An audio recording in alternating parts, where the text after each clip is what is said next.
A person that's very much making a difference in the world is Arnie Gundersen. He has been involved with nuclear energy for over 40 years and has worked at 70 nuclear plants. So he has a tremendous experience in the whole industry. And now he's been, I guess your life in the past year has been pretty much dedicated to what's going on in Japan. Is that correct, Arnie? Happened, I said to Maggie, I said, I don't care. I am not going to let this get covered up like, Chernobyl and 3 Mile Island. I'm going to dedicate myself to getting the word out there how serious this is. And yes, so you're right. So give us a little bit of update about what's going on in Japan currently, and we did discuss some things over the break about some of the civil disobedience in Japan and some of the other issues going on over there. Well, on the site is Unit 4, which is the one that has all the fuel in the spent fuel pool, not in the containment. Their 2 cooling pumps failed in the last day.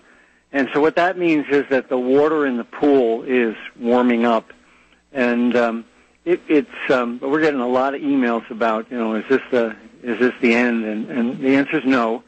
It's warming up at about 7 degrees Fahrenheit a day, and so it probably has between a week or 2 weeks before it begins to boil, and then it would take another week or 2 weeks to boil. So there's plenty of time for Tokyo Electric to make repairs. Now, I'm not apologizing for Tokyo Electric. This shouldn't happen, but it's a jury-rigged system. They put it together in a hurry after the accident, and it's plagued by problems. So, we've had people saying, do I need iodine pills and all that, and the answer is no. We're okay, and we'll keep an eye on it, but Tokyo Electric has plenty of time to make repairs.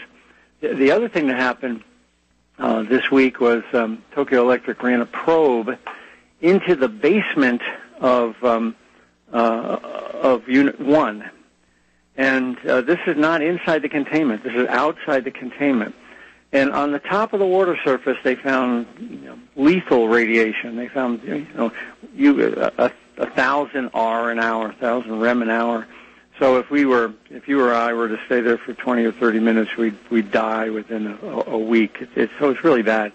But then they put the probe down into the water, and what's even worse is the bottom, the sediment on the bottom, was thousands of times hotter than that. And what that indicates is that nuclear fuel, has left the containment as particles and settled out on the bottom outside the containment. So I think it's a pretty clear indication that the containment was breached. And it just makes decommissioning these plants, taking them apart and turning them back to Mother Nature. It was going to be hard already, but this information even makes it worse. And then the last thing is the offsite. We're getting a lot of Japanese sending us the bag from their vacuum cleaner. And these people are out at 80 and 90 miles, and those bags are so radioactively contaminated that in the United States they would be nuclear waste.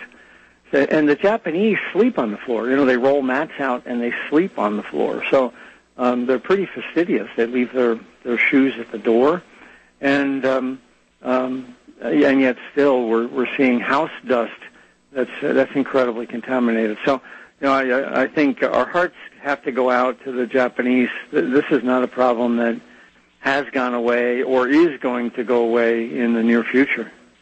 Now, Arnie, we have new listeners all the time, and I would assume that a lot of our listeners are not nuclear scientists like yourself. How does this spread? Obviously, if you're in close proximity to this radiation, you're going to have a bad day, and you're probably not going to be around very long. But how does this spread to get to other, 80, 90, 100, 200 miles away from the plant? Yeah, that's a great question. There were these plants were designed with a containment around the nuclear reactor, and the containment was supposed to contain, and it obviously broke.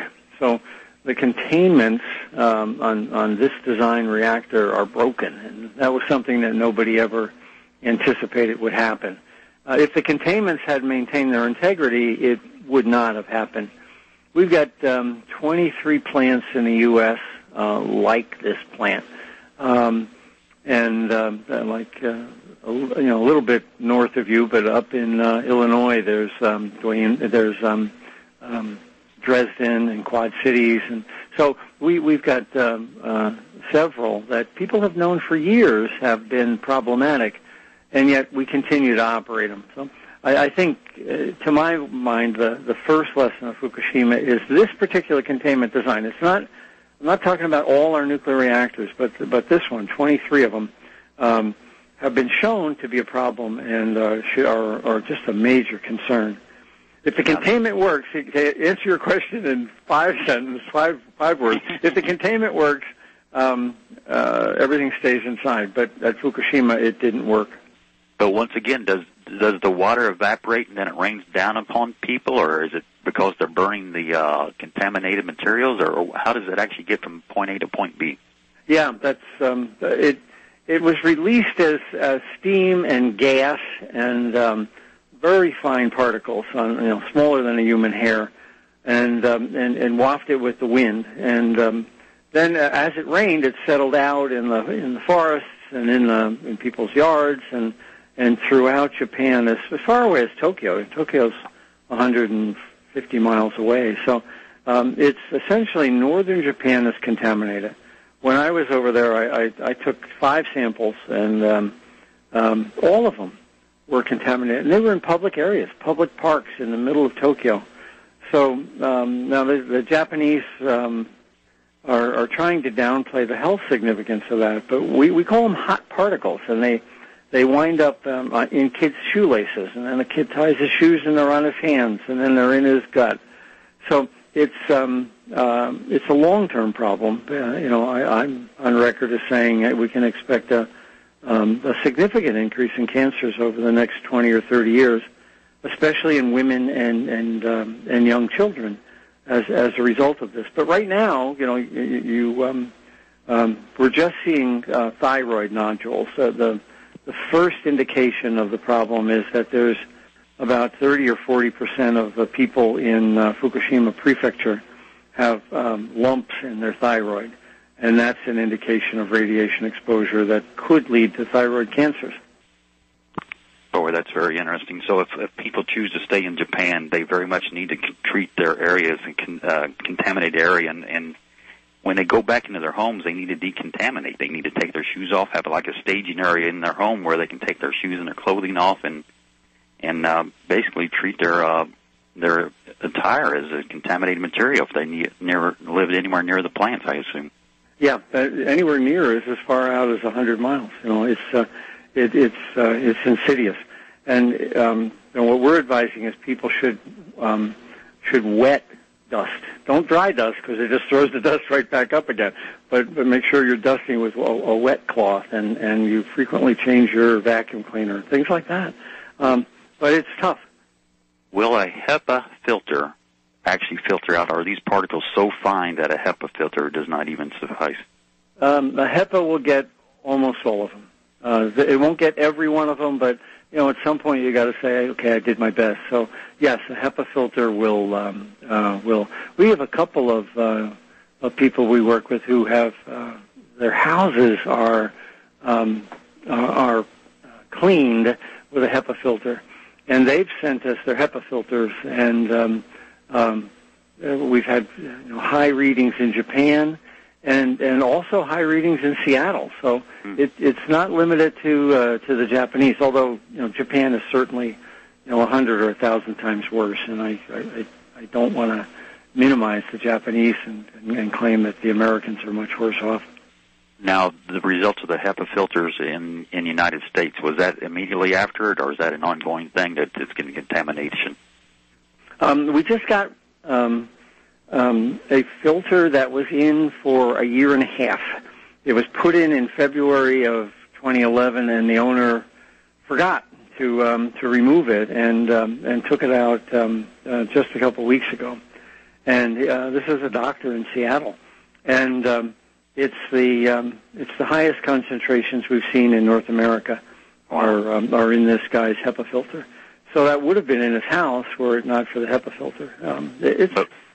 But once again, that's of the time frame that was actually preceding the event, so it could have happened immediately after. There's no way of determining from that if it's an ongoing problem or if it was just the immediate release.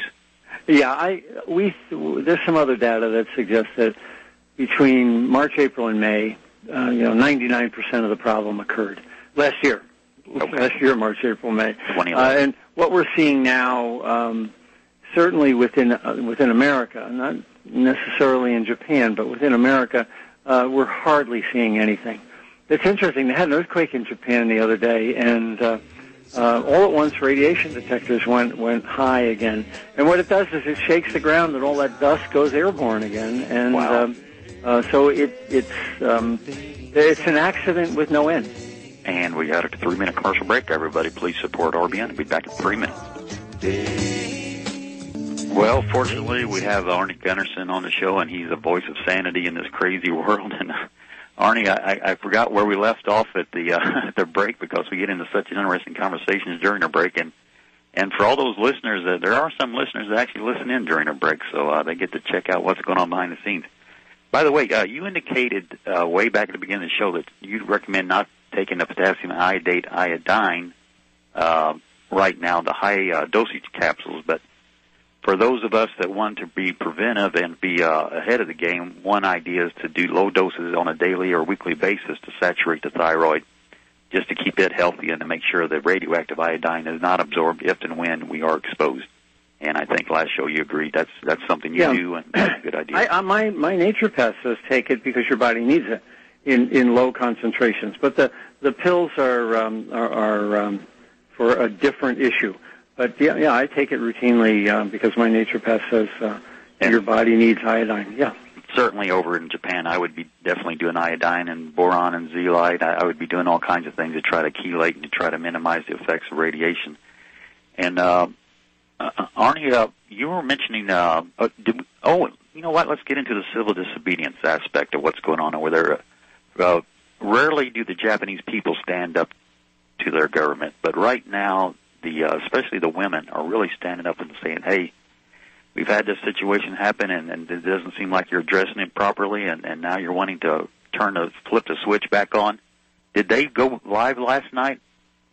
There was every Friday for the last 3 weeks, there's been a rally in front of the Prime Minister's residence. And so 2 Fridays ago, there was, the police would say 10,000, the activists would say 30, but there was tens of thousands of people. Last week, there was 45,000 by the low estimate, and this week there was in excess of 100,000 surrounding the Prime Minister's house on Friday. And while they protest, they are very respectful, and the protest started at exactly 6 and ended at exactly 8, and everything was clean afterward, and it was almost as if nothing had happened. But we're talking about a culture that even, hollering at the top of your lungs for 2 hours is not something that's normally done. But then something fascinating happened yesterday. Last night, tens of thousands of people surrounded the Prime Minister's residence again, and were beating drums and screaming and hollering last night. Now, what's driving it is Japan has no operating nuclear reactors right now, and they had 54 before Fukushima, and the odds are 10 of them are so damaged, or they've discovered they're so likely to be damaged that they won't start up. But there's still about 40 plants that the government would like to start back up. And so what the Japanese government has proposed is to fire up a 2-unit plant. It's spelled O-I, and I've heard it's pronounced OI, the OI units. And that has just galvanized public opinion against the restart. And I think we have to put ourselves in the shoes of the Japanese. They had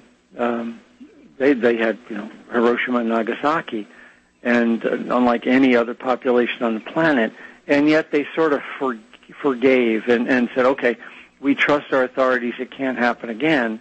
And now they had the most serious nuclear accident in 30 years. So the trust between the government and its people is just shattered.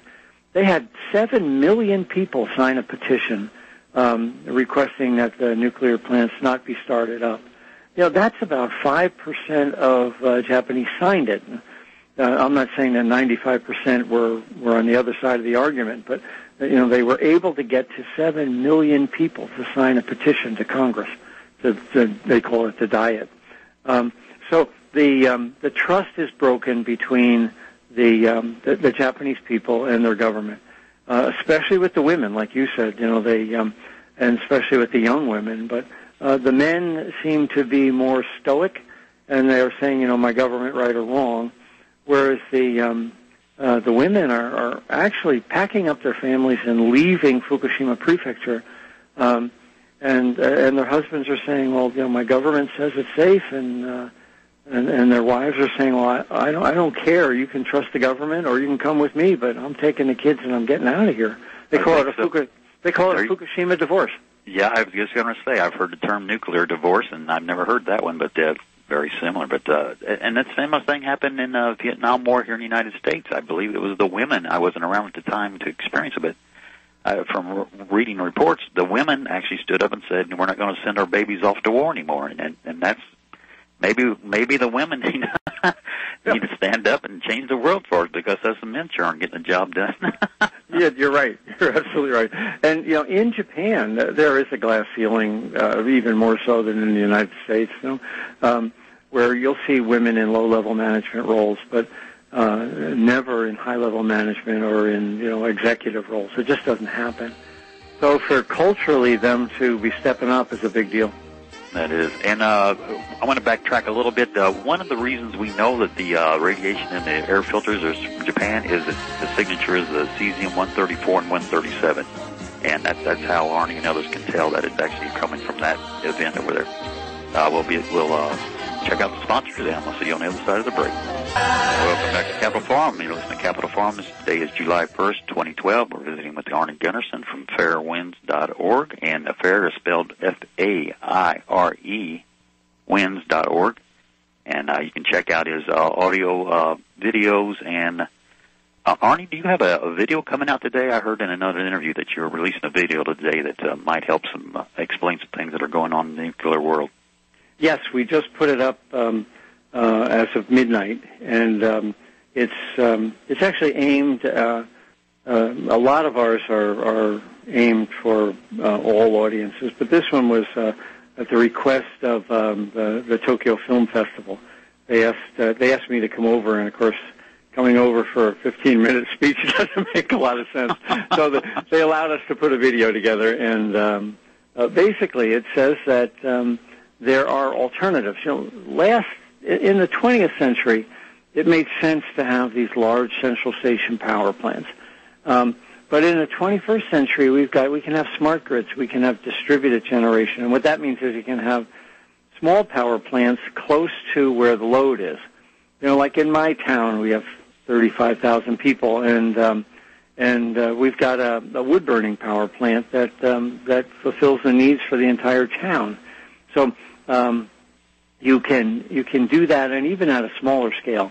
We don't necessarily need to put all our eggs in one basket. The example I use is, what does Mother Nature do? When we look at a tree, the tree doesn't have 3 or 4 really big leaves on it. The tree's got a couple hundred small leaves on it. Right. And that's an example of distributed generation.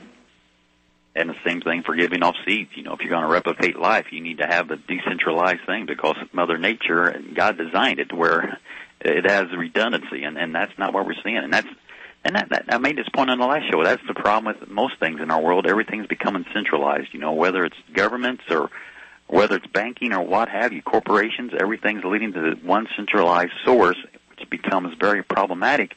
Especially in agriculture, when you have monocultures, then you enter in diseases and all kinds of pests, and it's just hideous. And like you say, we need to decentralize. And if you wanted to stay with the radiation, you can actually take radiation waste and use radioisotope thermoelectric generators, and you can use that decaying plutonium with thermocouples and actually generate electricity at a very large or very small scale, can't you, Arnie? Well, that's how the probe it's now out beyond Pluto. The Voyager probes have plutonium generators in them. They use the heat from the decaying plutonium and run the electricity. On the other hand, I don't think we want plutonium in everybody's backyard because it is, one, you can make bombs from it, and two, it's extraordinarily lethal. But you're right. You just need a source that creates heat, and then a source that's colder. They talked about using the Gulf Stream as an example.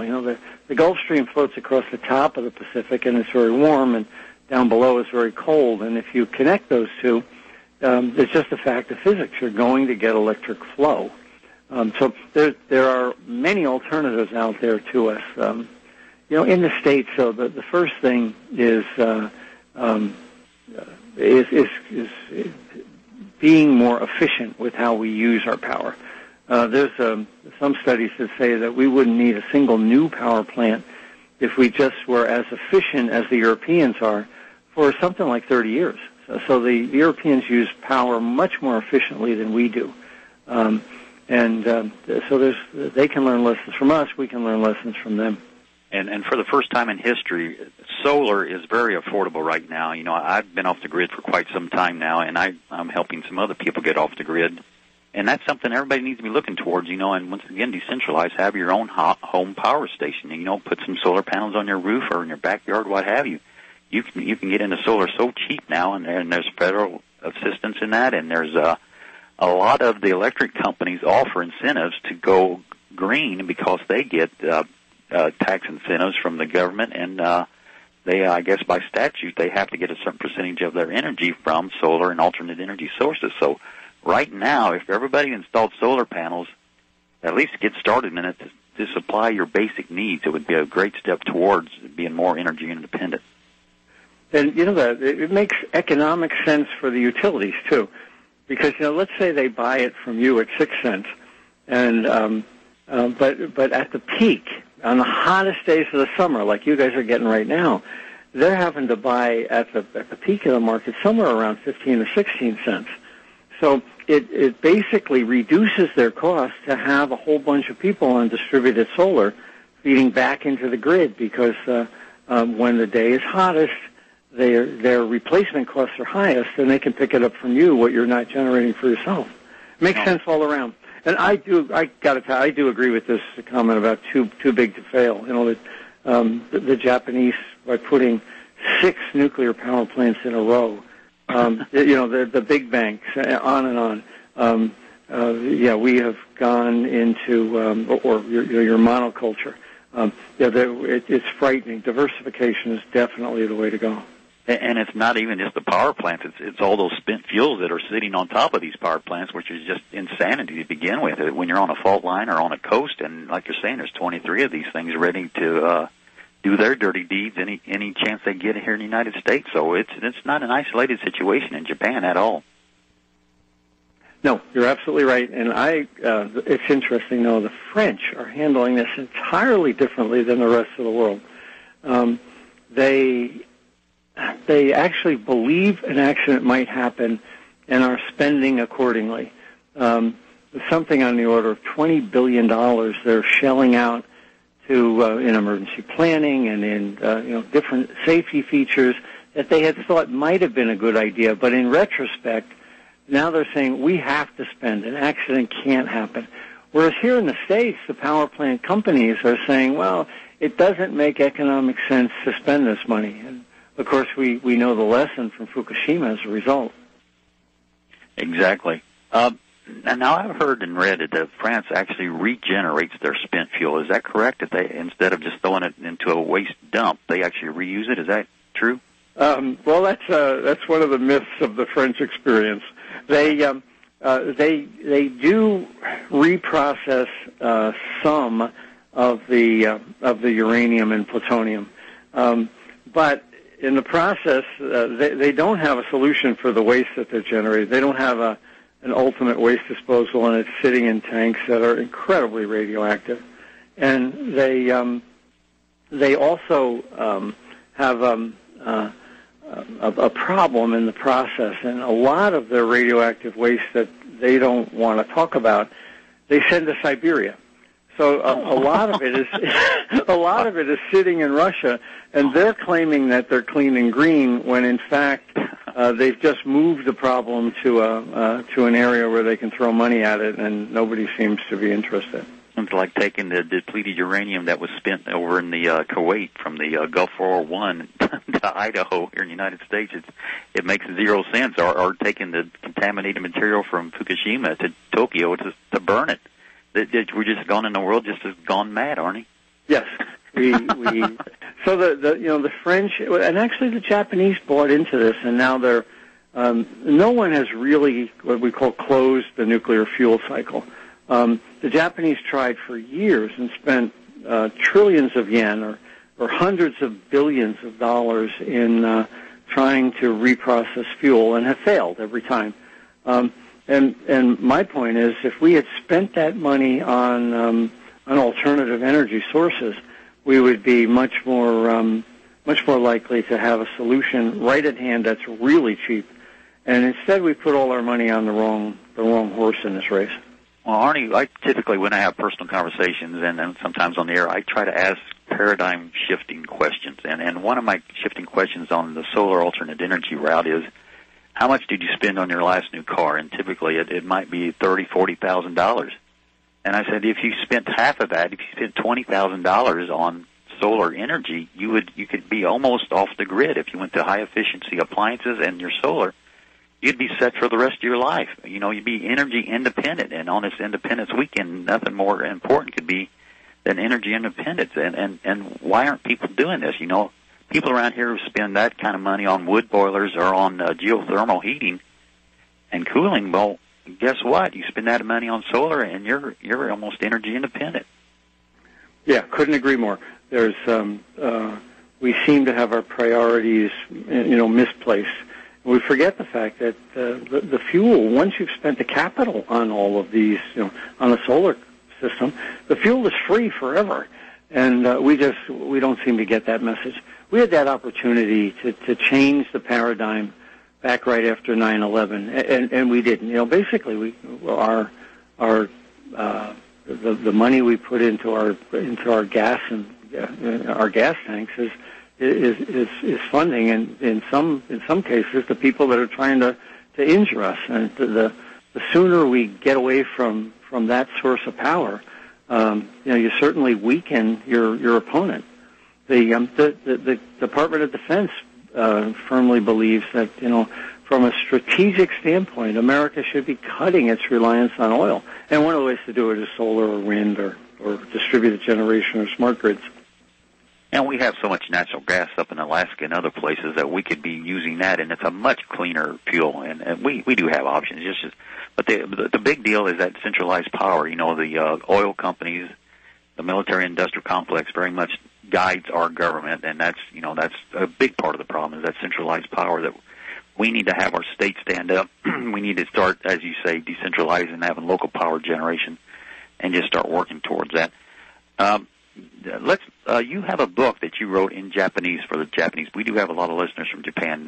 Can you throw out your book and also? Yeah, it's published by Shueisha, which is a Japanese publisher, and it's available on Amazon.jp, the Japanese Amazon, and it's under $10. When Maggie and I wrote it, we wanted to keep it inexpensive so that people could, more people could get it, as opposed to an expensive book that just a few people would read. So, in the States, if you're a Japanese American in the States, there are also Japanese booksellers in the States that can sell it. It's called Fukushima Daiichi, The Truth and the Future. So it talks about what really happened, which the Japanese really haven't heard because their government and their news media have not really told them the truth.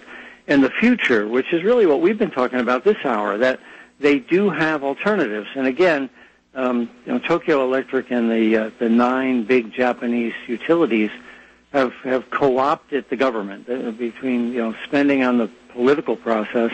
Their regulators are blind to the fact that there's alternatives, and they're being driven by Tokyo Electric. So we're out there letting the Japanese know that what Tokyo Electric is telling them through their regulators is not necessarily the whole picture. And we're trying to present the fact that they have alternatives, and they have a chance, 1, to lead the world, and 2, to make some money. I mean, let's think like capitalists here. If the Japanese choose to figure this out, if they choose to have a country that works on renewables with all the things that go into that mix, they can sell that worldwide. So there's a business opportunity here too. Yep, some of the most innovative people in the world are Japanese, the Germans, and the Americans. And you're right. If they grabbed it by the head and steered us in the right direction, they could come out like bandits. Otherwise, they're heading down the wrong path if they keep going down the nuclear path. And by the way, Maggie Gundersen and Arnie Gundersen's website is fairewinds.org, and fair is spelled with the E on the end. And everybody, please check out their information, their book, and also help donate. A lot of your information has been disseminated over YouTube, and there's a lot of YouTubes out there that are putting out information about radiation, and some of it's very suspect, and some of it's, although well-meaning, just not as up to speed as you might be. And one of the things that surprised me is you have people worldwide that send you things that they suspect might be radioactive, and we've had some private conversations about this. One of which really surprised me, and perhaps it shouldn't have, but a common spice, turmeric, which a lot of us take. I personally take it because it has great anti-cancer properties and anti-inflammation properties. But you had a source sent to you and did some testing. What were the results, Arnie? We had someone write to us and say, they had their inspector and they were out and they bought some turmeric and brought it home and put it in front of the detector, and it went crazy. So we asked them to send a bottle to the lab, and the lab tested it, and it was loaded with naturally occurring thorium. And it came from India, and a lot of areas in India are high in thorium. So the roots of the plant picked up the thorium and put it into the turmeric. So there's an example of, and it was highly radioactive. I mean, it was pegging the meter on the inspector. So. But there are other sources of turmeric that are not radioactive. That was an example. So what we advise this person, Maggie and I still use turmeric as a spice, but he was using it as a supplement in large quantities. And if you're going to use it as a supplement, check around for another source that doesn't have all the thorium in it. We had another person who was shopping in a West Coast supermarket and got some seaweed and brought it home and put his inspector up to it, and it went crazy, and we had him send the seaweed in. And it turns out that the seaweed was growing in a part of the ocean that was loaded with natural uranium. There was some sort of uranium deposit down where the seaweed was growing. So it had picked up naturally occurring uranium in large quantities. So it's ubiquitous, not in the quantities that in this turmeric or this seaweed, but in very small quantities. Naturally occurring radiation is everywhere. That's not true for cesium. Cesium comes from nuclear power and is a muscle seeker, and there's nothing on the planet that creates it. There's no natural cause for that. So your body doesn't have the defenses to prevent the issues related to the radioactive cesium or the radioactive strontium that we're seeing coming off of Fukushima. And one of the reasons I wanted to point that out is there is radioactivity all around us from the nuclear tests that were done from just naturally occurring radiation, and just because it's radioactive doesn't mean it came from Fukushima, but that doesn't necessarily mean obviously it's not safe. So we need to keep our eyes and ears open all the time. And that turmeric was a bulk spice. It wasn't, I don't think, in capsules. Just somebody bought it in bulk. So we need to be a little bit cognizant of what we're doing, and probably get to a point where everybody needs an inspector-type instrument to detect the radiation. Everybody, please support our being sponsors, and we'll see you on the other side of the break. Welcome back to Capital Forum. Listen to Capital Forum on RBN, RepublicBroadcasting.org, AM and FM throughout, and on the archives and on YouTube. Arnie, we haven't discussed this before, but I've got a show coming up the next hour with an EMP expert. And what would happen, in your opinion, what would happen with an EMP strike, whether it's solar, CME, or whether it's from a nuclear explosion in the atmosphere? What would happen to our nuclear facilities? Is that a concern of yours? Yeah, there's two types of EMP. There's the solar EMP, it stands for electromagnetic pulse, and we had a case up here in Quebec where about 10 years ago there was a solar EMP that knocked out the grid in Quebec for a couple of days. There was one down in South Africa similarly. But the big one was called the Carrington effect, and it happened in like 1859. And a solar storm hit, and at the time we just had telegraph lines, but the telegraph lines were running without their batteries. There was so much electricity being generated, and sparks were jumping to the ground. If that happened in the States now, let's say on the East Coast, what the effect would be is to knock out all of the large transformers. And these transformers are the size of a house. And they would, and it takes years to repair them. So it would create a civil problem, civil unrest, and likely food riots and things like that because we couldn't supply the energy. Now, what happens in a nuclear plant at that point is the solar spike, the shape of the solar spike is such that it would stop at the transformer, and it would maybe wreck the transformer, but it wouldn't wreck the safety systems. But a nuclear plant only has a week's worth of diesel fuel in order to keep it cool.